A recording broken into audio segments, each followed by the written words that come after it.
ഹരേ കൃഷ്ണ കൃഷ്ണ കൃഷ്ണ ഹരേ ഹരേ, ഹരേ രാമ രാമ രാമ ഹരേ ഹരേ.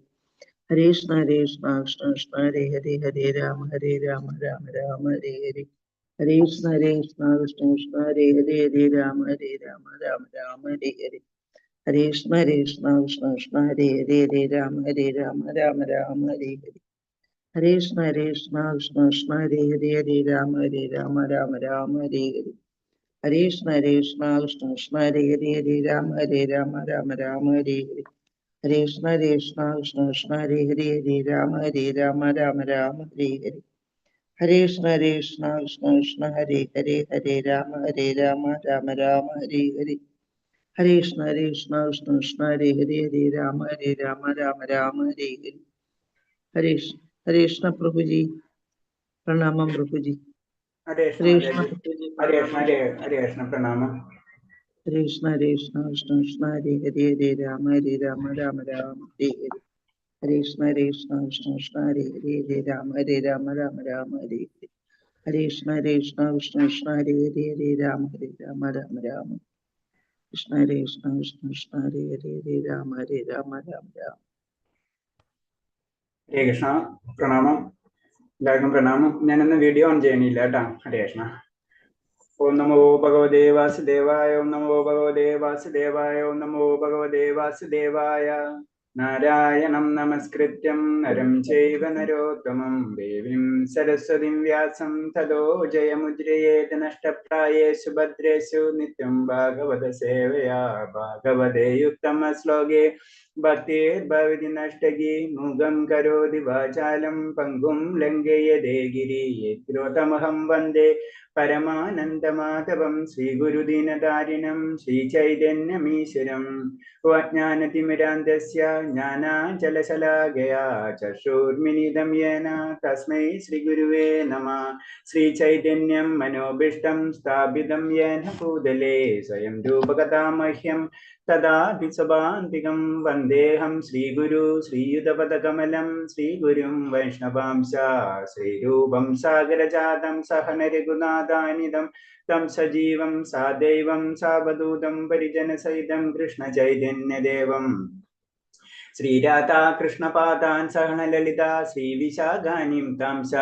ഹേ കൃഷ്ണ കരുണാ സിന്ധോ ദീനബന്ധോ ജഗത്പദേ ഗോപേശ ഗോപികാന്ത രാധാകാന്ത നമസ്തുതേ. തപ്തകാഞ്ചന ഗൗരാംഗി രാധേ വൃന്ദാവനേശ്വരി വൃഷഭാനുസുതേ ദേവി പ്രണമാമി ഹരിപ്രിയേ. വാഞ്ച കൽപതരൂപേച്ച കൃപാ സിന്ധിഭ്യേവ ച പതിനാം പാവനേഭ്യോ വൈഷ്ണവേഭ്യോ നമോ നമഃ. നമോ വിഷ്ണുപാദായ കൃഷ്ണപ്രേഷ്ഠായ ഭൂതലേ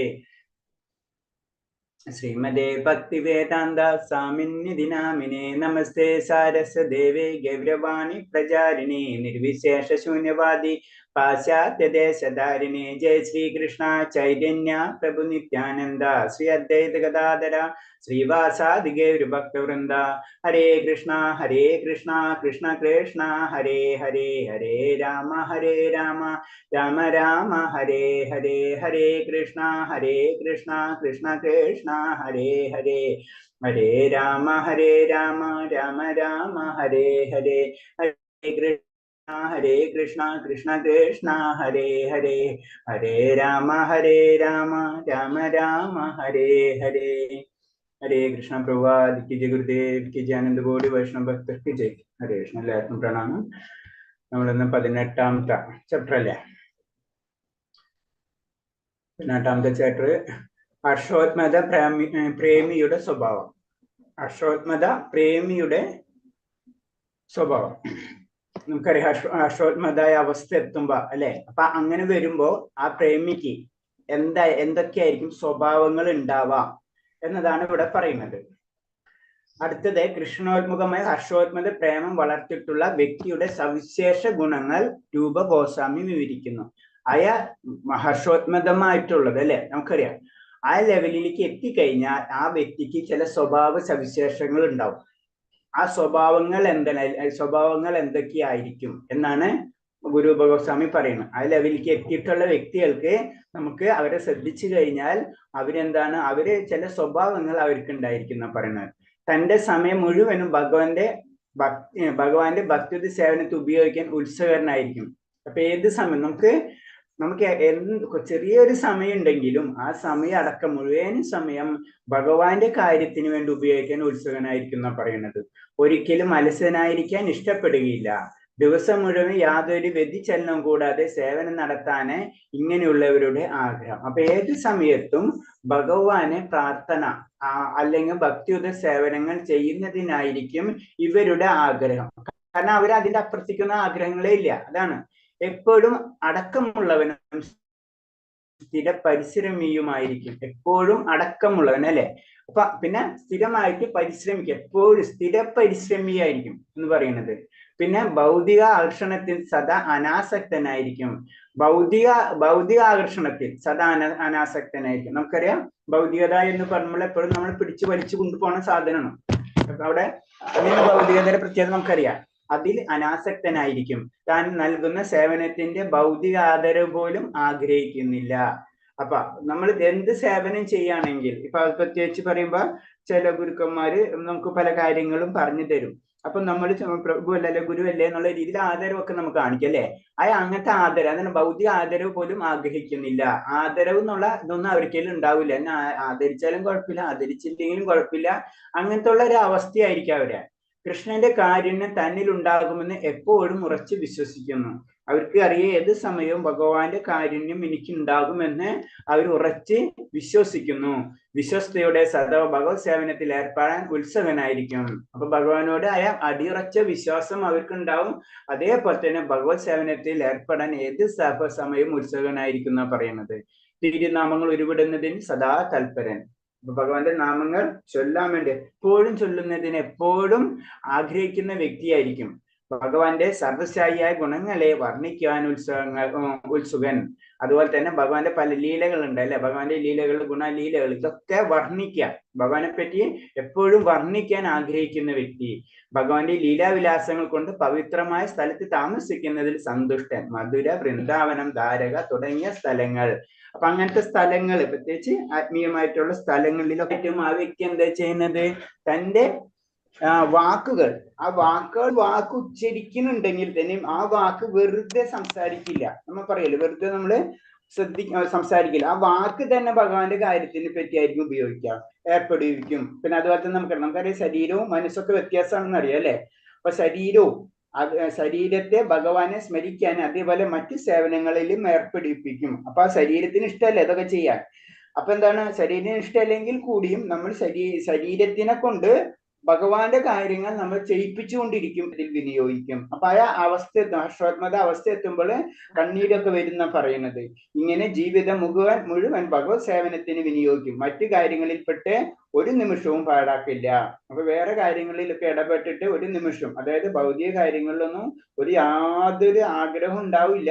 അപ്പൊ എന്താ സംഭവിക്കുക വെച്ച് കഴിഞ്ഞാൽ ഭഗവാന്റെ കാര്യങ്ങളിൽ പെട്ട് മാത്രം ആ സമയം ഉപയോഗിക്കും. അല്ലാണ്ട് വേറെ അനാവശ്യമായിട്ട് ഒരു സമയവും കളയില്ല. കാരണം നമുക്ക് കിട്ടിയ സമയം വളരെ കുറവാണ് അല്ലെ. നമ്മുടെ ജീവിതത്തിൽ ഭക്തിയുത സേവനത്തിന് കിട്ടുന്ന സമയം നമുക്കറിയാം, നമ്മുടെ ജീവിതത്തിൽ പകുതി നമ്മളൊക്കെ. അപ്പൊ അങ്ങനെ നോക്കുമ്പോൾ വളരെ കുറച്ച് സമയമുള്ളൂ നമുക്ക് നമ്മുടേതായിട്ടുള്ള സമയം.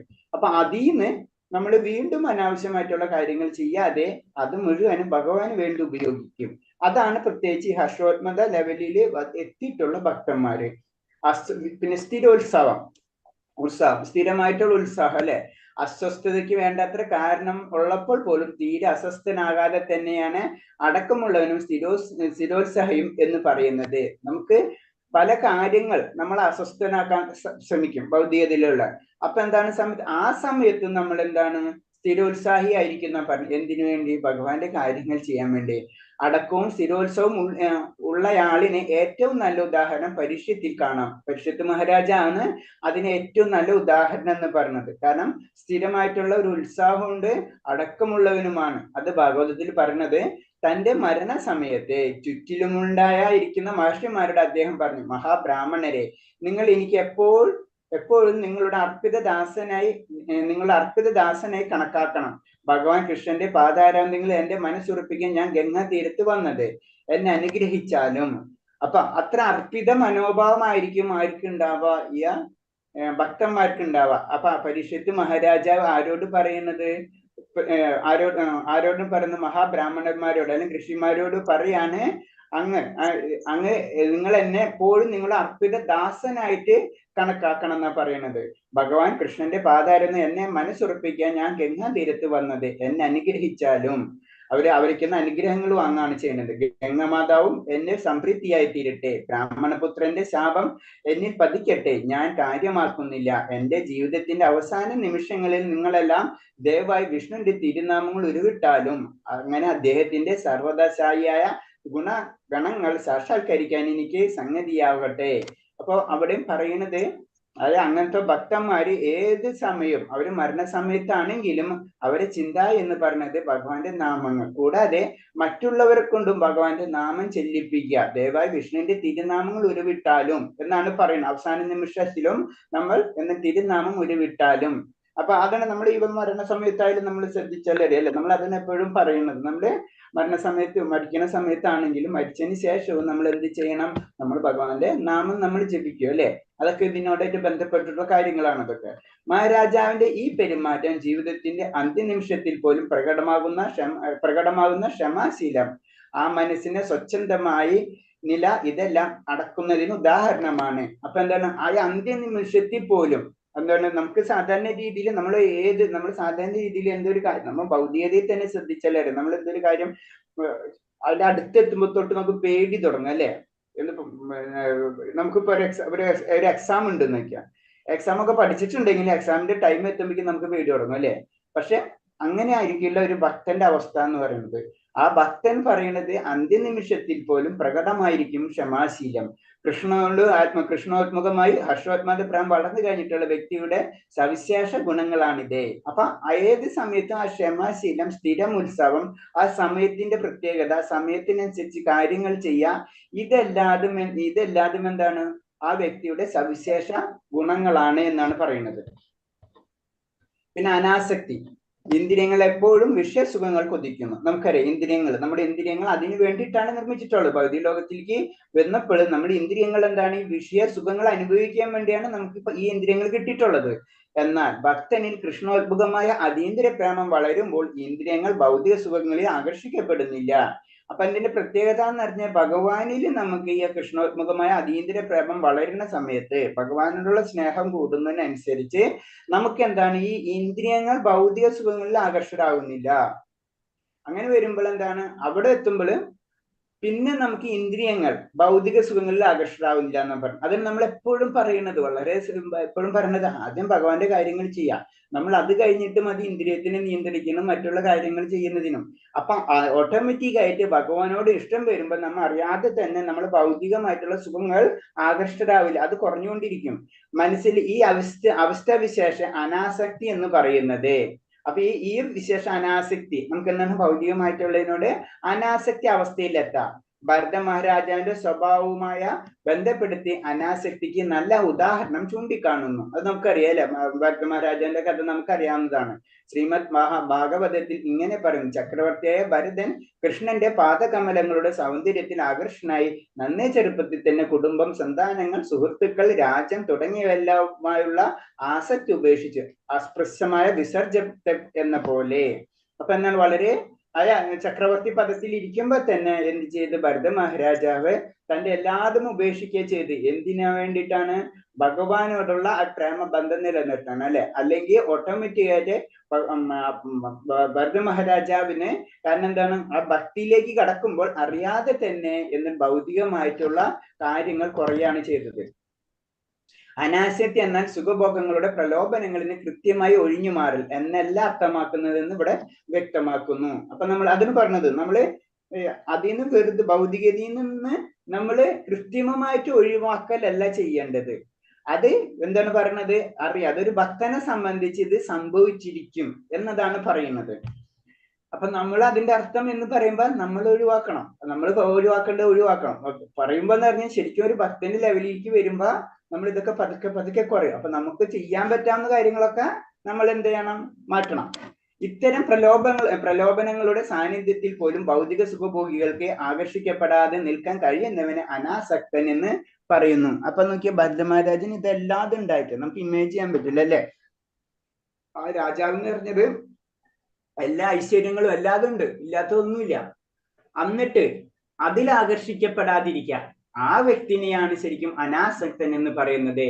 തുടക്കത്തിൽ ഒരു പ്രാരംഭ ഭക്തൻ എല്ലാത്തരം വിലോഭനീയ ആകർഷണങ്ങളിൽ നിന്നും വിട്ടു നിൽക്കാൻ ശ്രമിക്കണം. എന്നാൽ എല്ലാത്തരം പ്രലോഭനങ്ങളുടെ സാന്നിധ്യത്തിൽ പോലും വശീകരിക്കപ്പെട്ടു പോകാതിരിക്കുക എന്നതാണ് യഥാർത്ഥ ഭക്തന്റെ നില. അനാസക്തിയുടെ യഥാർത്ഥ മാനദണ്ഡം ഇതാണ്. അപ്പൊ എന്താണ് മറ്റേതെന്ന് പറഞ്ഞില്ലേ, ഒരു പ്രാരംഭ ഭക്തൻ എന്ന് പറയുമ്പോൾ എന്താണ്, നമ്മൾ ഇങ്ങനത്തെ ആകർഷണം വിട്ടു നിൽക്കാൻ ശ്രമിക്കണം, അതാണ് നമ്മളെ പോലെ ഉള്ളവര്. എന്നാലോ അടുത്ത ലെവല്, ആ ഭക്തന്റെ ലെവലിൽ എത്തുമ്പോൾ എന്താണ്, അവര് വശീകരിക്ക് പോകാതിരിക്കുക എന്നതാണ് യഥാർത്ഥ ഭക്തന്റെ നില. അപ്പൊ യഥാർത്ഥ ഭക്തന്റെ വരുമ്പോൾ എന്താണ്, ഇങ്ങനത്തെ കാര്യങ്ങൾ കാണുമ്പോൾ അതിൽ വശീകരിക്കാതിരിക്കപ്പെടാം. ആണ് രണ്ടും രണ്ടായിട്ട് നമ്മൾ കാണണമെന്ന് പറഞ്ഞത്. അനാസക്തിയുടെ യഥാർത്ഥ മാനദണ്ഡം ഇതാണ് എന്നാ പറയുന്നത്. അഹങ്കാരമില്ലായ്മ. ശുദ്ധ സാക്ഷാത്കാരത്തിന്റെ സർവഗുണങ്ങളുമുള്ള തന്റെ ഭക്തൻ തന്റെ സ്ഥിതിയിൽ അഹങ്കരിക്കാതിരിക്കുമ്പോൾ അയാളെ നിരഹങ്കാരി എന്ന് വിളിക്കുന്നു. അഹങ്കാരം നമുക്കറിയാം അല്ലെ, ഏത് ലെവലിലെത്തിയാലും നമ്മൾ അഹങ്കാരം പാടില്ല എന്ന് പറയും അല്ലെ. അതേപോലെ തന്നെയാണ് ഭക്തന്റെ ലെവലിലേക്ക് നമ്മൾ ഉയർന്നു കഴിഞ്ഞാലും ഭക്തൻ തന്റെ സ്ഥിതിയിൽ അഹങ്കരിക്കാതിരിക്കുമ്പോൾ അയാളെ നിരഹങ്കാരി എന്ന് വിളിക്കുന്നു. ചക്രവർത്തിയുമായിരുന്നിട്ട് കൂടി ഭരത മഹാരാജാവ് കൃഷ്ണോത്മുഖ ഹർഷോത്മക പ്രേമം വളർന്ന് അതിന്റെ ഫലമായി അവധൂതനായി മാറി തന്റെ രാഷ്ട്രീയ ശത്രുക്കളെയും അസപ്സരുടെയും പോലും ഗൃഹങ്ങളിൽ നിന്ന് ഭിക്ഷ അയച്ചിരുന്നു എന്ന് പത്മപുരാണത്തിൽ പ്രസ്താവിക്കുന്നുണ്ട്. അപ്പൊ നോക്കി, അത്രേ ഞാനൊരു രാജാവാണല്ലോ, ഞാൻ എന്തിനു ഭിക്ഷ യാചിക്കണേ, ഇതൊന്നും ചിന്തിക്കണേ ഇല്ല. അതാണ് അതിന്റെ അഹങ്കാരം. അതൊക്കെ ശരിയായി ഇതിന്ന് പോവാണ് ചെയ്യുന്നത്. ശരിക്കും ഒരു ഭക്തനാവുമ്പോൾ ആ വലുപ്പ ചെറുപ്പങ്ങൾ ഇതൊന്നും ആ വ്യക്തിക്ക് ഉണ്ടാവില്ല. അതാണ് അഹങ്കാരം ഇല്ലായ്മ എന്നുകൊണ്ട് ഉദ്ദേശിക്കുന്നത്. ഭാരത ചരിത്രത്തിൽ ഇത്തരം ഉദാഹരണങ്ങൾ വേറെയുമുണ്ട്. ഈ അടുത്ത കാലത്ത് പോലും ഏതാണ്ട് 200 വർഷം മുമ്പ് കൽക്കത്തയിൽ ലാൽ ബാബു എന്നു പേരുള്ള മഹാജന്മി വൈഷ്ണവനായി മാറി വൃന്ദാവനത്തിൽ വസിച്ചിരുന്നു.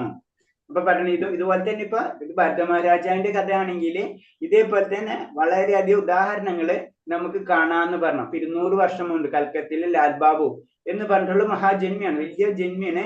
അദ്ദേഹം വൈഷ്ണവനായിട്ട് വൃന്ദാവനത്തിൽ വസിച്ചിരുന്നു എന്നാണ് പറഞ്ഞത്. അദ്ദേഹം രാഷ്ട്രീയ വിരോധികളുടെ വീട് വിടാന്തരം കയറി ഭിക്ഷയാചിച്ചിരുന്നു. ഭിക്ഷയാചിക്കലിൽ അവഹേളന സഹിക്കൽ കൂടി ഉൾപ്പെടുന്നുണ്ട്. അത് സ്വാഭാവികമാണ്. എന്നാൽ കൃഷ്ണനെ പ്രതി അവഹേളനം സഹിച്ചേ പറ്റൂ. കൃഷ്ണ സേവനത്തിൽ കൃഷ്ണഭക്തൻ ഏതവസ്ഥയും സ്വീകരിക്കാൻ തയ്യാറാകണം. അപ്പൊ നമുക്കറിയാം, നമ്മ ഭിക്ഷയാചിക്ക എന്നൊക്കെ പറയുമ്പോഴും എന്താണ്, അത് വിചാരിച്ച പോലെ ആയിരിക്കില്ല അല്ലെ. നമുക്കറിയാം സിദ്ധനെ പല രീതിയിൽ പല ആൾക്കാരെ അവഹേളിക്കും, അങ്ങനൊക്കെ കാര്യങ്ങൾ കാണാം. എന്നാൽ കൃഷ്ണനെ കൃഷ്ണന് വേണ്ടി നമ്മളിത് സഹിച്ചേ പറ്റൂ എന്നാണ് പറഞ്ഞത്. കൃഷ്ണ സേവനത്തിൽ കൃഷ്ണഭക്തൻ ഏതവസ്ഥയും സ്വീകരിക്കാൻ തയ്യാറാവണം എന്ന് പറഞ്ഞു. കൃഷ്ണന് വേണ്ടി നമ്മൾ എന്തും സ്വീകരിക്കാൻ തയ്യാറായിരിക്കണം എന്നാണ് പറയുന്നത്. അടുത്തത് മഹാപ്രതീക്ഷ. ഭഗവാന്റെ ഔദാര്യം തീർച്ചയായും ലഭിക്കുമെന്നുള്ള ഉത്തമ വിശ്വാസമാണ് ആശാബന്ധം എന്ന സംസ്കൃതത്തിൽ പേര് പറയുന്നത്. നമുക്ക് ഭക്തനെ സംബന്ധിച്ച് അത്ര ഉത്തമ വിശ്വാസം ഉണ്ടായിരിക്കും എന്താണ്, ഭഗവാന്റെ ഔദാര്യം നമുക്ക് ലഭിക്കുമെന്നുള്ളത്. അതിനെയാണ് പറയുന്നത് ആശാബന്ധം എന്ന് പറഞ്ഞത്. ഭക്തിയുത സേവനത്തിൽ സാധാരണ തത്വങ്ങൾ അനുസരിക്കുന്നത് ഞാനാവുന്നത് പരിശ്രമിക്കുന്നതിനാൽ ഭഗവദ്ധാമത്തിലേക്ക് മടങ്ങു പോകാൻ എനിക്ക് സാധിക്കും എന്ന് നിരന്തര ചിന്തയാണ് ആശാബന്ധം. അപ്പൊ നമ്മളെ ചിന്ത എപ്പോഴും എന്തായിരിക്കണം, എനിക്കത് സാധിച്ചിരിക്കും, എനിക്ക് ഭഗവാന്റെ ധാമത്തിൽ പോകാൻ എനിക്ക് സാധിച്ചിരിക്കും. ഈ ചിന്ത എപ്പോഴും നമ്മളിൽ ഉണ്ടായിരിക്കണം. അതിനെയാണ് ആശാബന്ധം, ഭഗവാനായിട്ടുള്ള ഒരു ആശാബന്ധം നമ്മളെ നിലനിർത്തണം. ഒരു പ്രതീക്ഷ, മഹാപ്രതീക്ഷ നമ്മളെ എപ്പോഴും നമ്മുടെ ഉള്ളിൽ, എനിക്ക് ഈ ജന്മത്തിൽ തന്നെ പോകാൻ കഴിയും, എനിക്ക് പോകാൻ പറ്റും, എനിക്ക് പോകണം. നമ്മൾ ചെറിയ കുട്ടികൾ പറയണ പോലെ തന്നെ എനിക്കത് വേണം എന്ന് കുറെ പറയുമ്പോൾ എന്താണ്, നമ്മളത് വാങ്ങിച്ചു കൊടുക്കും അല്ലെ. എന്ന് പറഞ്ഞാൽ ആ പ്രതീക്ഷ അതെപ്പോഴും നമ്മൾ സ്മരിച്ചുകൊണ്ടിരിക്കണം. അതിനാണ് പറഞ്ഞത് ആശാബന്ധം എന്ന് പറഞ്ഞത്. അഭീഷ്ട വിജയം നേടാനുള്ള ഔത്സുക്യം, ഭക്തി സേവനത്തിന് വിജയം നേടാൻ വേണ്ടത്ര ഔത്സുക്യം കാണിക്കുമ്പോൾ ആ ഔത്സുക്യത്തെ സമുദ്ഗണ്ഡ എന്ന് പറയുന്നത്. അതായത് വിജയം വേണ്ടാനുള്ള, നമുക്ക് എന്തായാലും ഭക്തി എന്ന് പറയുന്നത് നമ്മൾ ശരിക്കും അതിനും പ്രാക്ടീസും അതിൻ്റെതായ കാര്യങ്ങൾ വേണം അല്ലെ. അപ്പൊ അതിൽ വിജയം നേടാൻ വേണ്ടിയിട്ട് നമ്മൾ പരിശ്രമിക്കണം. നമ്മൾ പരിശ്രമിക്കാതെ ഒരു കാര്യം നടക്കില്ല. അങ്ങനെ അതിനെയാണ് പറയുന്നത് സമുദ്ഗണ്ഡ എന്ന് പറയുന്നത്. തികഞ്ഞ ഔത്സുക്യം എന്നാണ് അതിന്റെ അർത്ഥം. കൃഷ്ണബോധ വിജയം നേടാൻ കൊടുക്കേണ്ട വിലയാണ് ഈ ഔത്സുക്യം. അപ്പൊ നമുക്ക് ഭഗവാന്റെ കാര്യം അല്ലെ ഭഗവാന്റെ കാര്യങ്ങളിൽ വിജയം നേടാൻ നമുക്ക് വേണ്ട ഒരു കാര്യമാണ് തന്നെ ഔത്സുക്യം എന്ന് പറഞ്ഞത്. എല്ലാത്തിനും അതിൻ്റെതായ മൂല്യമുണ്ട്. ഓരോന്നും നേടുന്നതിന് അതിന്റെ കൈവശമാക്കാൻ അതിന്റെ വില കൊടുത്തേ പറ്റൂ അല്ലെ. നമുക്ക് എന്തൊരു കാര്യത്തിന് അതിന്റെ വിലയുണ്ട്. നമ്മൾ അത് കരസ്ഥമാക്കണമെങ്കിലോ അതിന്റെ പൈസ നമ്മൾ അത് കൊടുത്തിരിക്കണം. എന്നത് പറഞ്ഞ പോലെ തന്നെയാണ് അവബോധം. ഏറ്റവും വിലപിടിച്ച വസ്തുവാണ് കൃഷ്ണാവബോധം. വിലക്ക് വാക്കണമെങ്കിൽ വിജയം നേടാനോ ഉത്കണ്ഠ വളർത്തണമെന്ന് വേദങ്ങൾ പറയുന്നു. അപ്പൊ ഏറ്റവും വില പിടിച്ചതാണ് ഏതാണ്? ഭഗവാന്റെ ഭക്തി അല്ലെ. അപ്പൊ അതെന്താണ്? അതങ്ങനെ പെട്ടെന്ന് കിട്ടുമോ നമുക്ക്? അപ്പൊ അത് കാരണം കൊണ്ടാണ് പറയുന്നത് അത് വളർത്താനുള്ള, അത് നേടിയെടുക്കാനുള്ള ഒരു ഔത്സുക്യം നമ്മളിൽ വളർത്തിയെടുക്കണം എന്നാണ് പറയുന്നത്. അപ്പൊ ഇതൊക്കെ ചുരുക്കി പറഞ്ഞു കഴിഞ്ഞാൽ ഇതൊക്കെ ആർക്കെങ്കിലും ഉണ്ടാവും? അശ്വത്മത പ്രേമഭക്തിയിലേക്കുള്ള അശ്വത്മത പ്രേമിയിലേക്കുള്ള ക്യാരക്ടേഴ്സിന് ഇതെല്ലാം പറഞ്ഞു തരണം. അവർക്കും ഇതൊക്കെ ഉണ്ട്. തിരുനാമങ്ങൾ ഉരുവിടാനുള്ള അഭിനിവേശം. രാധാറാണിയും തിരുനാമ ജപത്തെ സംബന്ധിച്ച ഒരു പ്രസ്താവവും കൃഷ്ണ കർണാമൃതത്തിനുണ്ട്. രാധാറാണിയുടെ കൂട്ടുകാരിൽ ഒരാൾ പറയുന്നു, ഭഗവാൻ ഗോവിന്ദ വൃഷഭാനുവിന്റെ മകളായ ആ കൊച്ചു പെണ്ണ് കണ്ണൂർ പൊഴിച്ചുകൊണ്ട് ഉത്കണ്ഠയോടെ അങ്ങയുടെ തിരുനാമം ഉരുവിടുകയാണ്. കൃഷ്ണ കൃഷ്ണ കൃഷ്ണ. അപ്പൊ അത് തിരുനാമങ്ങൾ പറയാനുള്ള ഒരു അഭിനിവേശം അത് നമ്മളിക്കൽ ഉണ്ടായിരിക്കണം എന്ന് പറഞ്ഞു. അതിന് രാധാറാണിയുടെ തന്നെ ഉദാഹരണം കൃഷ്ണ കർണാമൃതത്തില് പറയുന്നുണ്ട്. അവിടെ എന്താണ്? കൃഷ്ണ കൃഷ്ണ കൃഷ്ണ എന്ന് രാധാറാണി പറയുന്ന കാര്യം ഇതില് പറയാണ്. അപ്പൊ അത്ര നമ്മൾ ഇതിനുള്ളില് നമുക്ക് അത്ര ഇതുണ്ടായിരിക്കണം എന്ന് പറഞ്ഞു. നാമം ജപിക്കാനുള്ള ആഗ്രഹം ഏത് സമയത്തും നമ്മളിൽ ഉണ്ടായിരിക്കണം എന്ന് പറയുന്നത്. ഭഗവാന്റെ സർവശായിയായ ഗുണഗണങ്ങളെ വർണ്ണിക്കാനുള്ള ഉത്കണ്ഠ. പിന്നെ ഭഗവാന്റെ ഗുണങ്ങളെ പറ്റി വർണ്ണിക്കാനുള്ളതായിട്ടുള്ള ആ ഉത്കണ്ഠ നമ്മൾക്കയിൽ ഉണ്ടായിരിക്കണം. ഭഗവാന്റെ മഹാത്മാക്കളെ പ്രകീർത്തിക്കാനുള്ള അത്യാസക്തിയെ കുറിച്ചും കൃഷ്ണ കർണാമൃതത്തിൽ പറയുന്നുണ്ട്. ഇത് മാത്രം നാമം മാത്രമല്ല, ഭഗവാന്റെ മഹാത്മ്യങ്ങളെ പ്രകീർത്തിക്കാനുള്ള അതിനും കൂടി നമ്മൾ ശ്രമിക്കണം എന്നാണ് പറയുന്നത്. എല്ലാ സുഖസങ്കല്പങ്ങൾക്കും ഉപരി സുഖം തരുന്ന കുസൃതികൾ വെച്ച് കുസൃതിയായ കൃഷ്ണന് വേണ്ടി ഞാൻ എന്താണ് ചെയ്യേണ്ടത്? കൃഷ്ണന്റെ കമനീയമായ കർമ്മങ്ങളെ കുറിച്ചുള്ള ചിന്ത പോലും എന്റെ ഹൃദയത്തിൽ ആകർഷിക്കുന്നു. എന്ത് ചെയ്യണമെന്ന് എനിക്ക് അറിഞ്ഞുകൂടാ. അപ്പൊ നമ്മളെ ചിന്താഗതിയാണ് അവിടെ പറയുന്നത്. നമ്മൾ അങ്ങനെ ആയിരിക്കണം ചെയ്യേണ്ടത്. ഭഗവാനെ പറ്റി ചെയ്യും കുസൃതികളിൽ വെച്ച് കുസൃതിയായ കൃഷ്ണന് വേണ്ടി ഞാൻ എന്താണ് ചെയ്യേണ്ടത്? എപ്പോഴും ഭഗവാന് വേണ്ടി ഞാൻ ഇനി അടുത്തത് എന്താണ് ചെയ്യേണ്ടത്, അടുത്തത് എന്താണ് ചെയ്യേണ്ടത്? ഭഗവാനെ പറ്റി സ്ഥിരം ആ സ്മരണ ഉണ്ടായിരിക്കണം. ഭഗവാന് ഒരു കാര്യം ചെയ്താൽ മാത്രം പോരാ, നമ്മൾ അടുത്തത് എന്ത് ചെയ്യണം എന്ന് അല്ലെ. നമുക്കറിയാം, നമ്മൾക്ക് ഒരാൾ സ്നേഹം ഉണ്ടെങ്കിൽ ആ വ്യക്തിക്ക് എന്ത് കൊടുത്താലും എന്ത് ചെയ്താലും നമുക്ക് മതി വരില്ല അല്ലെ. ഈ അവസ്ഥയാണ് പറയുന്നത്. ഇത് തന്നെയാണ് നമ്മളിലും വരേണ്ടത്. അല്ലെങ്കിൽ ആ അവസ്ഥ എത്തിയവരെയാണ് ശരിക്കും അശ്വത്മത പ്രേമി എന്ന് പറയുന്നത്. കൃഷ്ണന്റെ ലീലാവിലാസങ്ങൾക്കുള്ളത്തിൽ വസിക്കാനുള്ള ആഗ്രഹം. പിന്നെ കൃഷ്ണന്റെ ലീലാവിലാസങ്ങളുള്ളിലടുത്ത് വസിക്കാനുള്ള ആഗ്രഹം. രൂപഗോസ്വാമിയുടെ പദ്യവലി വൃന്ദാവനത്തെ കുറിച്ച് ഇങ്ങനെ പറയുന്നു. ഇവിടെയാണ് നന്ദപുത്രൻ തന്റെ പിതാവും ഇടയന്മാരായ രാജാവുമായ നന്ദനുമൊത്ത് വസിക്കുന്നത്. ഇവിടെ വെച്ചാണ് ഭഗവാൻ കൃഷ്ണൻ ശകടാസുരനെ നിഗ്രഹിച്ചത്. നമ്മുടെ ബൗദ്ധാസ്തിത്വത്തിന്റെ കെട്ടുപൊട്ടിക്കും കഴിവുള്ള ദാമോദരനെ യശോദയെ കെട്ടിയത് ഇവിടെയാണ്. കാരണം അവിടെ ഭഗവാന്റെ ലീലകൾ നടന്ന സ്ഥലത്ത് താമസിക്കാനുള്ള ഒരു ആകർഷണം നമ്മളിൽ ഉണ്ടാവും. അതാണ് അടുത്തത്. കാരണം നമുക്കറിയാം, കൂടുതൽ ലീലകൾ നടന്നിട്ടുള്ളത് വൃന്ദാവനം, മധുര, ദ്വാരക, അവിടേക്കാണ് കൂടുതൽ ഭഗവാന്റെ ലീലകൾ നടന്നിട്ടുള്ളത് അല്ലെ. അപ്പൊ അവിടെ നമ്മൾ ചെല്ലുമ്പോള് നമ്മള് എന്താണ്, ഇവിടെയാണല്ലോ നന്ദമഹാരാജാവ് നിന്നിരുന്നത്, ഇവിടെയാണല്ലോ ഭഗവാൻ ഇവിടെ കെട്ടിയിട്ടിരുന്നത്. ഇങ്ങനത്തെ കാര്യങ്ങളൊക്കെ നമ്മളിൽ ഉള്ളിൽ കാണാനും കേൾക്കാനും ആ സ്ഥലത്തിൽ എത്തുമ്പോഴും നമുക്ക് അതിനൊരു ആകർഷണം വന്നു തുടങ്ങും. അതാണ് പ്രത്യേകത. അതാണ് കൃഷ്ണ ലീലാവിലാസങ്ങളുള്ളിടത്ത് വസിക്കാനുള്ള ആഗ്രഹം. നമുക്ക് അവിടെ ചെന്ന് കഴിഞ്ഞാൽ അവിടെ നിന്ന് ഇങ്ങോട്ട് പോരാൻ തോന്നില്ല. കാരണം നമ്മളെ ആകർഷിക്കുകയാണ്. കാരണം നമ്മളേതായിട്ടുള്ള കാര്യങ്ങൾ അവിടെ നടന്നിട്ടുണ്ടാവും, നമുക്കറിയില്ല എന്ന് മാത്രമേ ഉള്ളൂ. പല ജന്മങ്ങളിൽ നമുക്കും അവിടെ ചാൻസസ് കിട്ടിയിട്ടുണ്ടാവും. അത് കാരണം കൊണ്ടാണ്. അത് നമുക്ക് അല്ലാത്ത രീതിയിൽ സയൻസിന്റെ ലെവലിൽ പറഞ്ഞ പുനർജന്മത്തിനെ പറ്റിയൊക്കെ നമുക്കറിയാം. കുറെയൊക്കെ അവര് പ്രൂഫ് ചെയ്തിട്ടുള്ള കാര്യങ്ങളാണ്. ഇപ്പൊ നമ്മള് ചില സ്ഥലത്ത് ചെല്ലുമ്പോൾ ഇപ്പൊ പലർക്കും അത് ഉണ്ടായിട്ടായിട്ട് അനുഭവം. ചില സ്ഥലത്ത് ചെല്ലുമ്പോൾ നമ്മൾ എവിടെയോ കണ്ടു മറന്ന പോലെയൊക്കെ നമുക്ക് തോന്നാം. ഇത് തന്നെയാണ് വൃന്ദാവനത്തിൽ. കാരണം എന്താണ്, ആത്മാക്കളായി പല രീതിയിൽ അവരെ അവിടെ നടന്നിട്ടുള്ള കാര്യങ്ങളൊക്കെയാണ് അതിന്റെ ഒരു പാർട്ട്. ഭഗവാന്റെ ലീലകളിൽ ഏതെങ്കിലും ചിലപ്പോൾ ഒരു പാർട്ടൊക്കെ ആയിട്ടുണ്ടാവും നമ്മള്. അപ്പൊ അവിടെ എത്തുമ്പോൾ അത് നമ്മുടെ ഉള്ളിലേക്ക് വരും. അവിടെ അതാണ് നമ്മൾ ആകർഷിക്കണം എന്ന് പറയുന്നത്. അതാണ് ഒരു ആകർഷണം, അതാണ് നമ്മൾ വരുന്നത്. അപ്പൊ നന്ദനും ഒത്ത് വസിക്കുന്നത് ഇവിടെ വെച്ചാണ്. ഭഗവാൻ കൃഷ്ണന്റെ ഉത്തമ ഭക്തൻ മധുരയിലെ വൃന്ദാവനത്തിൽ താമസിച്ചുകൊണ്ട് കൃഷ്ണന്റെ ലീലാവിലാസം നടന്ന പ്രദേശങ്ങളെല്ലാം സന്ദർശിക്കുന്നു. അപ്പൊ എന്താണ് ഭഗവാന്റെ കൃഷ്ണൻ, അതിലെ ഒരു ഉത്തമ ഭക്തൻ, ഭഗവാൻ കൃഷ്ണന്റെ ഉത്തമ ഭക്തൻ എന്താണ്, മധുരയിലെ വൃന്ദാവനത്തിൽ താമസിച്ചുകൊണ്ട് കൃഷ്ണന്റെ ലീലാവിലാസം നടന്നതെല്ലാ പ്രദേശങ്ങൾ സന്ദർശിക്കുന്നു. അപ്പൊ ഒരു ഭക്തൻ എന്താ ചെയ്യാ, അവിടെ നമ്മൾ പറഞ്ഞു മധുരാവാസൊക്കെ പറഞ്ഞല്ലേ, അവിടെ നിന്നിട്ട് ഭഗവാന്റെ ലീലകൾ നടത്തുള്ള എല്ലാ സ്ഥലങ്ങളും സന്ദർശിക്കുന്നു. ഈ വിശിഷ്ട സ്ഥലങ്ങളെ കൃഷ്ണൻ തന്റെ ഇടയ ചങ്ങാതികളും അമ്മയായ യശോദയുമൊത്ത് ശൈശവം കാഴ്ചകൂട്ടിയത്. കൃഷ്ണന്റെ പാദസ്പർശമേറ്റ സ്ഥലങ്ങൾ മുഴുവനും പ്രദക്ഷിണം ചെയ്യുന്ന സമ്പ്രദായം ഇന്നും കൃഷ്ണ ഭക്തന്മാർക്കിടയിലുണ്ട്. അപ്പൊ എന്താണ്, ഇപ്പോഴും നമുക്കറിയാലേ, അവിടെ ചെന്ന് കഴിഞ്ഞ പ്രദക്ഷിണങ്ങൾ, വൃന്ദാവന പരിക്രമവും അതേപോലെ തന്നെ ഗോവർദ്ധ പരിക്രമം, അതൊക്കെ നമ്മൾ ചെയ്യുന്നുണ്ട് അല്ലെ. അപ്പൊ എന്താണ് അതെന്താണ് കാരണം, അത്രയും പവിത്രമാണ് അങ്ങനത്തെ സ്ഥലങ്ങൾ, അങ്ങനെ പാദസ്പർശമേറ്റ സ്ഥലം. അതിനോടുള്ള ആകർഷണം നമുക്കുണ്ടാവും, അത് ചെയ്യണം എന്നുള്ള ആകർഷണമൊക്കെ നമുക്ക് വരും. അത് അങ്ങനെ വരുമ്പോഴാണ് അശ്വത്ഥ പ്രേമം എന്ന് പറയുന്നത് തന്നെ. പ്രേമ വൃന്ദാവനത്തിലും മധുരയിലും എത്തുന്നവർക്കും എന്നും അതീന്ദ്രിയമായ ആനന്ദം അനുഭൂതിയും ഉണ്ടാകാറുണ്ട്. സത്യം പറഞ്ഞാൽ വൃന്ദാവനത്തിൽ എത്തുന്ന ഒരാൾ അവിടെ ശൈശവം കഴിച്ചുകൂട്ടി അത്ഭുതകരവും ഹൃദ്യവുമായ കർമ്മങ്ങൾ ചെയ്ത് കൃഷ്ണന്റെ വിയോഗം അനുഭവപ്പെടും. അപ്പൊ വൃന്ദാവനത്തിൽ എത്തിക്കഴിഞ്ഞു കഴിഞ്ഞാല് ഒരാൾക്ക് അവിടെ ശൈശവം കഴിച്ചുകൂട്ടി അത്ഭുത ഹൃദ്യവുമായ കൃഷ്ണൻ ചെയ്ത് വിയോഗം അനുഭവപ്പെടും. അതാണ് പ്രത്യേകത. അവർക്കത് പ്രത്യേകിച്ച് ആ ലെവലിൽ ഉയർന്നിട്ടുള്ള വ്യക്തികൾക്ക് അവിടെ എത്തുമ്പോൾ ഈ കാര്യങ്ങളൊക്കെ അറിയാതെ അനുഭവപ്പെടും. അതാണ് പറയുന്നത്, കൃഷ്ണൻ ചെയ്ത വിയോഗം അനുഭവപ്പെടും. അതാണ് ആചാര്യന്മാര് കൂടുതൽ അവിടെ താമസിക്കുന്നത്, ഈ പ്രത്യേകിച്ച് വൃന്ദാവനം. അവർക്കത് അങ്ങനത്തെ ഒരു സ്ഥലമാണല്ല, അവർക്കത് അത്തരം ഭക്തി കാര്യങ്ങൾ വരുമ്പോ നമ്മൾ അറിയാതെ തന്നെ ഭഗവാന്റെ ലീലകൾ നമുക്ക് അനുഭവപ്പെടും എന്നാ പറയുന്നത്.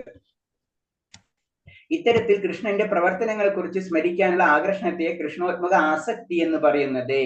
അപ്പൊ ഇങ്ങനത്തെ ഭഗവാന്റെ പ്രവർത്തനങ്ങൾ അല്ലെ, നമുക്കറിയാം വൃന്ദാവനത്തിൽ നടന്നിട്ടുള്ള പല പ്രവർത്തനങ്ങള്, ലീലകള്, അതിലാകർഷിക്കുമ്പോഴാണ്, അതിനെ നമ്മൾ ആകർഷരാകുമ്പോഴാണ് അതിനെ പറയുന്നത് കൃഷ്ണോത്മകമായ ആസക്തി എന്ന് പറയുന്നത്. ഭക്തി സേവനത്തിന്റെ പ്രകടനത്തിലൂടെ അത്യന്തികമായി ഭഗവാന് സായുജ്യം കൊതിക്കുന്ന നിർവിക്തവാദികളും രഹസ്യവാദികളും ധാരാളമുണ്ട്.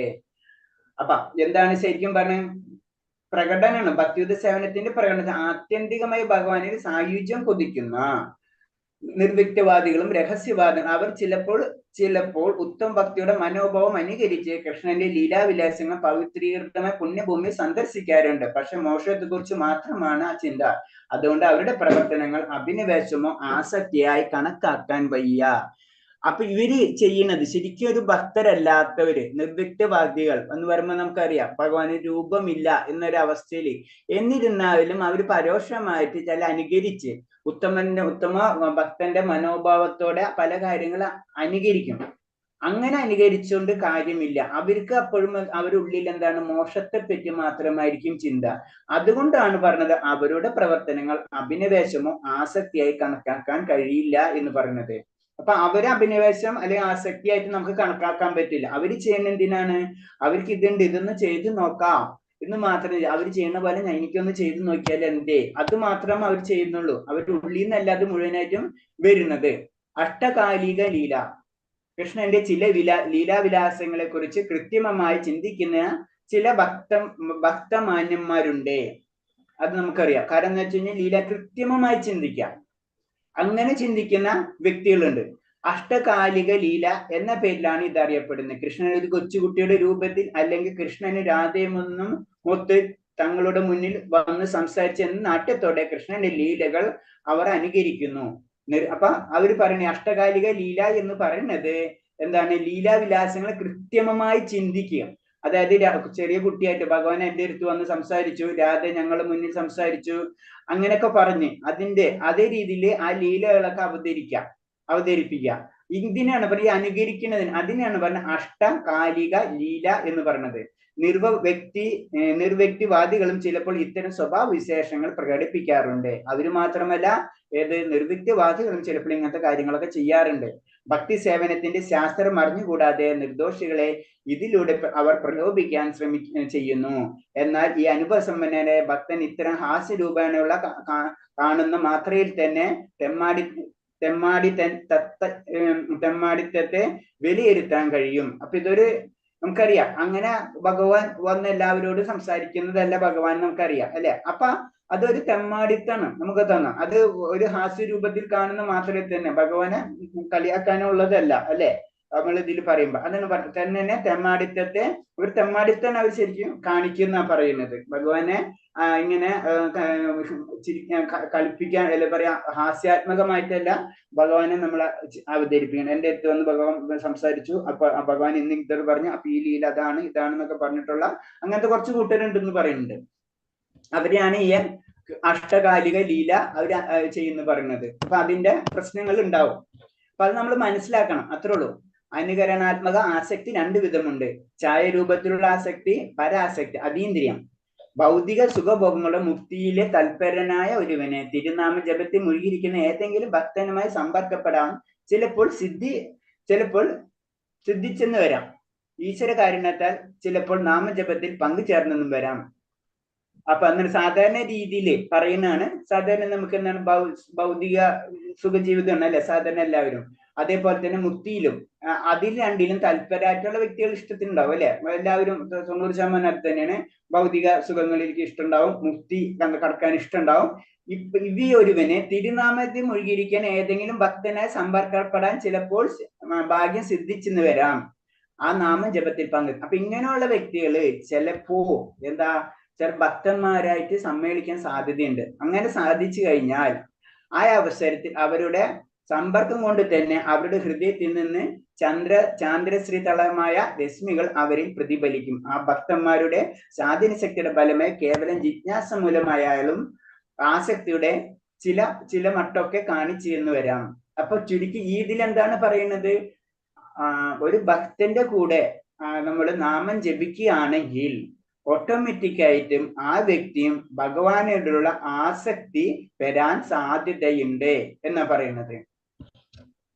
ഇത് കേവലം ചഞ്ചലമാണ് എങ്കിലും ഇത്തരം ഛായാരൂപകമായ ആസക്തിയുടെ ഫലമായി ഭൗതിക വേദനകളും തിരോഭവിച്ചതായി അയാൾക്ക് തോന്നുമെങ്കിൽ അതിനെ പരാരൂപത്തിലുള്ള ആസക്തി എന്ന് പറയുന്നു. ശരിക്കും ഇത് ചഞ്ചലമാണ്. ഇത് അങ്ങോട്ട് മാറിക്കഴിഞ്ഞാൽ അതോട് പോകും. അതാണ് അതിനെ ഛായ എന്ന് പറയുന്നത്. ഛായാരൂപകം എന്ന് പറയാൻ കാരണം ഇത് കുറച്ചു നേരം ഒരു ഭക്തന്റെ കൂടെ ഇരുന്ന കാരണം കൊണ്ട് ഉണ്ടായ അനുഭവമാണ്. പക്ഷെ ചിലപ്പോൾ എന്താ പറയുന്നത്, ഭൗതികമായ വേദനകൾ തന്നെ അയാളെ വ്യക്തിയുടെ ഉള്ളിൽ നിന്ന് പോയി കഴിഞ്ഞാൽ അതിനെ പിന്നെ പറയാ പരാരൂപത്തിലുള്ള ആസക്തി എന്നാണ് പറയാ. അപ്പൊ രണ്ടും രണ്ടായിട്ട് പറഞ്ഞു തരാണ്. ഒന്ന് ഛായരൂപവും ഒന്ന് പരാരൂപത്തിലും. അപ്പൊ ഛായയിൽ നിന്ന് പരാരൂപത്തിലേക്ക് കടക്കാം. ഉത്തമ ഭക്തന്മാരുള്ള സമ്പർക്കത്തിന്റെ ഫലമായി ആസക്തി ഉണ്ടാക്കിയെടുക്കാം.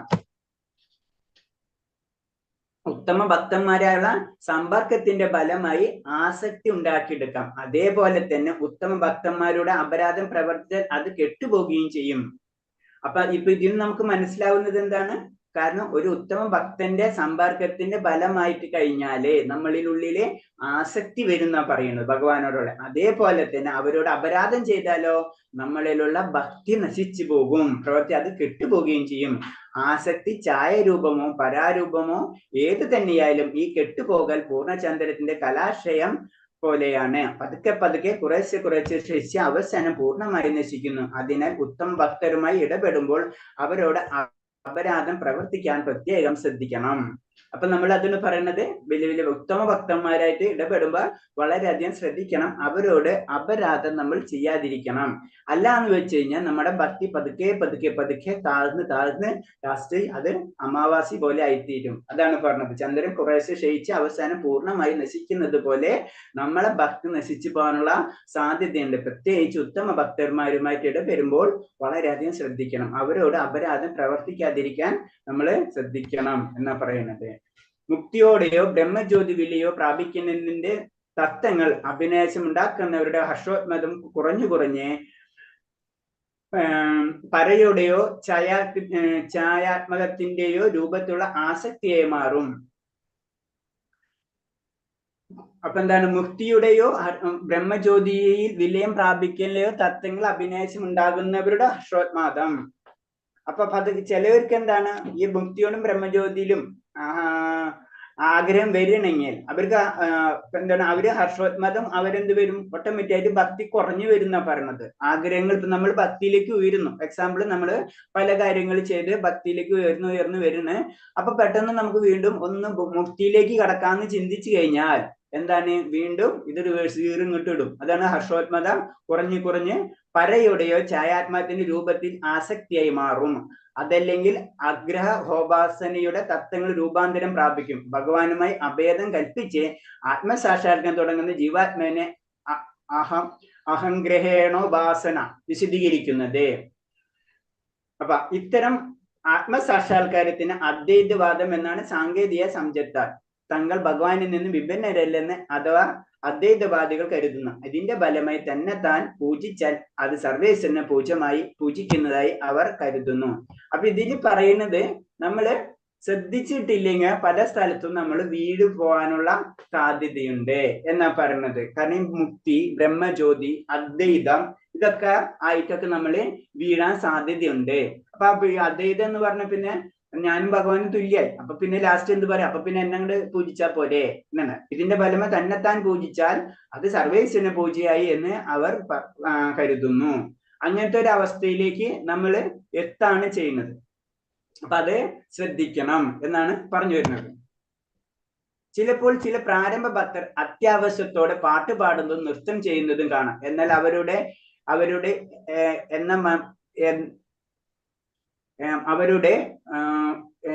എന്ന ഭാവമാണുള്ളത്. അദ്വൈതവാദം എന്ന സങ്കല്പം ശുദ്ധമായ ഉള്ളിന്റെ ഉള്ളിൽ തന്നെ ഭഗവാനും ഐക്യം പ്രാപിച്ചിരിക്കുന്ന മായ അതീന്ദ്ര ഭക്തി സേവനം തികച്ചും ഭിന്നമാണ്. എന്നാൽ നിയമതത്വങ്ങൾ ഒന്നും വിധേയമാകാതെ അനുഷ്ഠാനങ്ങളും കൂടാതെ തന്നെ ഏറ്റവും ശ്രേഷ്ഠമായ ഭക്തി വികസിപ്പിച്ചു കഴിഞ്ഞിട്ടുള്ളവരുമാണ്. ഇങ്ങനെയുള്ളവർ ആ നിലയ്ക്കുള്ള ഭക്തി സേവനം പൂർവ്വജൻ നേടിയെടുത്തെന്ന് കരുതണം. അപ്പൊ ഇതിൽ വേറെ ഒരു കാര്യം എന്ന് പറയുന്നത്, ചിലപ്പോൾ പ്രാരംഭ ഭക്തരിൽ തന്നെ എന്താണ്, അവര് വളരെ അത്യാവശ്യത്തോടു കൂടി പാട്ട് പാടുന്നൊക്കെ കാണാമെന്ന് കഴിയുന്ന പറയും. അപ്പൊ അവർക്ക് അത് വരാൻ കാരണം എന്താണ്, അത് ഒരു ജന്മം കൊണ്ടല്ലേ, നമുക്കറിയാലേ, പല ജന്മം കൊണ്ടാണ് നമുക്ക് ഇതൊക്കെ കിട്ടുന്നത്. പിന്നെ അദ്വൈതവാദത്തിനെ പറ്റി പറയും, അദ്വൈതവാദം എന്ന സങ്കല്പം ശുദ്ധ ഉള്ളിന്റെ ഉള്ളിൽ താൻ ഭഗവാനുമായി ഐക്യം പ്രാപിച്ചിരിക്കുന്ന മായ അതീന്ദ്ര ഭക്തി സേവനത്തിൽ നിന്നും തികച്ചും വിഭിന്നമാണ് എന്നാണ് പറയുന്നത്. എന്നാൽ നിയമക തത്വങ്ങളിൽ ഒന്നിനും വിധേയമാകാത്ത അനുഷ്ഠാനങ്ങളൊന്നും കൂടാതെ തന്നെ ഏറ്റവും ശ്രേഷ്ഠമായ ഭക്തി വികസിച്ച് കഴിഞ്ഞിട്ടുള്ളവരുമുണ്ട്. ഭക്തി എന്ന് പറയുമ്പോൾ നമുക്കറിയാം, നമ്മൾ പലപ്പോഴും പഠിച്ചു കഴിഞ്ഞു അല്ലെ. കാരണം നമ്മൾ ചെയ്യുമ്പോൾ എന്താണ്, നിയമങ്ങൾക്ക് അനുസരിച്ച് നമ്മൾ പോകണം. പക്ഷെ ചില വ്യക്തികളെ സംബന്ധിച്ച് അതിന്റെ ആവശ്യമില്ല. നിയമക തത്വങ്ങളൊന്നും വിധേയമാകാതെ തന്നെ അനുഷ്ഠാനങ്ങളും കൂടാതെ തന്നെ ഏറ്റവും ശ്രേഷ്ഠമായ ഭക്തി വികസിച്ച് കഴിഞ്ഞവരുമുണ്ട്. അതാണ് പറയുന്നത്. ഇങ്ങനെയുള്ളവർ ഈ നിലയിലുള്ള ഭക്തിയുദ്ധ സേവനം പൂർവ്വജന്മത്തിൽ നേടിയെടുത്തെന്ന് കരുതണം. അപ്പൊ അങ്ങനെയുള്ള വ്യക്തികള് ഈ ജന്മത്തിലല്ല, കഴിഞ്ഞ ജന്മത്തിലെ തന്നെ അത് നേടിയെടുത്തിട്ടുണ്ടാവും. അപ്പൊ അവർക്ക് എന്താണ്, പ്രത്യേകിച്ച് നിയമങ്ങളുടെ കാര്യം ആവശ്യമില്ല. ഭക്തി സേവനത്തിന്റെ ക്രമമായ പുരോഗതി ഒരാൾക്ക് ഉണ്ടാകണമെങ്കിൽ ഭഗവാന്റെ കാരുണ്യം കൊണ്ടാണ് എന്ന് മനസ്സിലാക്കണം. വല്ലപ്പോഴും ഒക്കെ യാദൃച്ഛ്യം ഭക്തി സേവനത്തിൽ നിലവാരത്തിന് താഴോട്ട് പോയിട്ട് പോലും ഒരാൾക്ക് ഭൗതിക സുഖമോട് വിരക്തി ഉണ്ടായി അയാളിൽ ഹർഷോത്മത ഭക്തി വികസിച്ചിട്ടുണ്ടെങ്കിൽ അതിൽ അസൂയപ്പെടരുത്. അപ്പൊ ചില സമയത്ത് എന്തായാലും നമുക്ക് ഭക്തിയിലേക്ക് പുരോഗമിക്കാൻ ഭഗവാന്റെ കാരുണ്യം വേണം, അതിന് സംശയമില്ല. പിന്നെ ചില സമയത്ത് നമ്മൾ അറിയാതെ ചിലപ്പോൾ നമ്മൾ താഴേട്ട് പോവാം. പക്ഷെ എന്നാലും ആ വ്യക്തി സുഖഭോഗങ്ങളിൽ വിരക്തനായി വീണ്ടും അയാൾക്ക് ഹർഷോത്മതമായ ഭക്തി വികസിച്ചിട്ടുണ്ടെങ്കിൽ അതിൽ അസൂയപ്പെടരുത്. അത് പറഞ്ഞെന്ന് വെച്ച് കഴിഞ്ഞാൽ ചുരുക്കുള്ളൂ, ചിലപ്പോ പല കാരണം കൊണ്ട് ചിലപ്പോ താഴ്ത്തി പോവാം. അതിന്റെ അർത്ഥം എന്ന് പറഞ്ഞാൽ നമ്മൾ ഇനി രക്ഷയില്ല എന്നല്ല, വീണ്ടും നമ്മൾ ഉയർന്നു വരാനുള്ള സാധ്യതകൾ ഉണ്ട്. ഭഗവാനിൽ അചഞ്ചലമായ വിശ്വാസവും ഭക്തിയുള്ളയാൾ ശുദ്ധമായ ഭക്തിയുപാസനയുടെ മാർഗത്തിൽ നിന്ന് യാദർച്ഛ്യമായി ഒട്ടൊന്നും വ്യതിചലിച്ചാതെ പോയാൽ തന്നെയും അയാൾ ഉത്തമ ഭക്തന്മാരുടെ കൂട്ടത്തിൽ കണക്കാക്കാമെന്ന് ഭഗവത്ഗീതയും പറയുന്നു. അവിടെ ചെറിയ തെറ്റുകൾ ഉണ്ടായാലും വലിയ പ്രശ്നമല്ല, അത് നമുക്ക് ഉണ്ടാവുന്നതാണ്, നീ ഭൗതിക ലോകത്തിലുള്ളതാണ്. അതാണ് പറഞ്ഞത്, ആ ഉത്തമ ഭക്തരുടെ കൂട്ടത്തിൽ കണക്കാക്കാമെന്ന് ഭഗവത്ഗീതയിലും പറയുന്നുണ്ട്. ഭക്തുപാസനയിലും ഭഗവാൻ കൃഷ്ണനിലും ആത്മാചാര്യനിലുമുള്ള അചഞ്ചലമായ ഭക്തി ഒരുവനെ ഭക്തുപാസനയുടെ ഉന്നത സോപാനങ്ങളിൽ എത്തിക്കും. അപ്പൊ അടുത്തത് ഭക്തുപാസനയും ഭഗവാൻ കൃഷ്ണനിലും ആത്മാചാര്യനിലുമുള്ള അചഞ്ചലം. അപ്പൊ അത് 3 കാര്യമാണ് പറഞ്ഞത്. ഒന്ന് ഭക്തിയുപാസന, നമുക്ക് നമ്മൾ ചെയ്യേണ്ട കാര്യങ്ങൾ ചെയ്യണം. 2 ഭഗവാൻ കൃഷ്ണനിലും അതിയായ ആസക്തി, പിന്നെ ആത്മീയ ആചാര്യനിലുള്ള അചഞ്ചലമായ ഭക്തി. ഈ 3 കാര്യങ്ങളാണ് നമ്മൾ എവിടേക്ക് എത്തുന്നത്? ഭക്തിയുടെ ഉന്നത സോപാനങ്ങളിൽ എത്തിക്കുക, ഏറ്റവും ഉയർന്ന പദങ്ങളിലേക്ക് നമുക്ക് എത്തിക്കുന്നത് എന്താണ്? 1, നമ്മൾ നമ്മുടെ കാര്യങ്ങൾ ചെയ്യണം, വൈദ്യുപാസനകൾ ചെയ്യണം. 2, ഭഗവാനെ അത്ര അചഞ്ചലമായ ഭക്തി ഭഗവാനിൽ ഉണ്ടായിരിക്കണം. 3, അചഞ്ചലമായിട്ടുള്ള ഭക്തി ആചാര്യനിലും ഉണ്ടായിരിക്കണം. അങ്ങനെ ആയാലേ നമ്മളായ ഭഗവാന്റെ, അതായത് ഭക്തിയുപാസനയുടെ ഉന്നത സോപാനങ്ങളിൽ നമ്മൾ എത്തുകയുള്ളൂ. ഹരേ കൃഷ്ണ. ഇത്രയും പറഞ്ഞതിൽ എന്തെങ്കിലും സംശയം ഉണ്ടോ?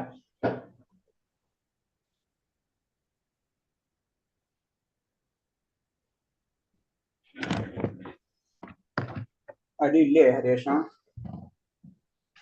ഹരേ കൃഷ്ണ. ഹരേ കൃഷ്ണ പ്രഭു. ഹരേ കൃഷ്ണ. നമുക്ക് ക്വസ്റ്റ്യൻ ആൻസർ ഒരു ക്വസ്റ്റ്യനേ ഉള്ളൂ പ്രഭു.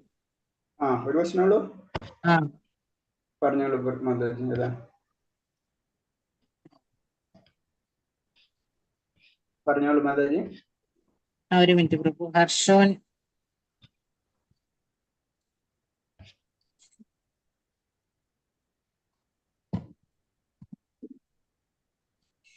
കൃഷ്ണാഭിമുഖ്യമായ ഭഗവതോന്മുഖമായ ഹർഷോന്മത്ത പ്രേമം വളർന്നിട്ടുള്ള ഒരു വ്യക്തിയുടെ ഗുണങ്ങൾ എന്തെല്ലാം?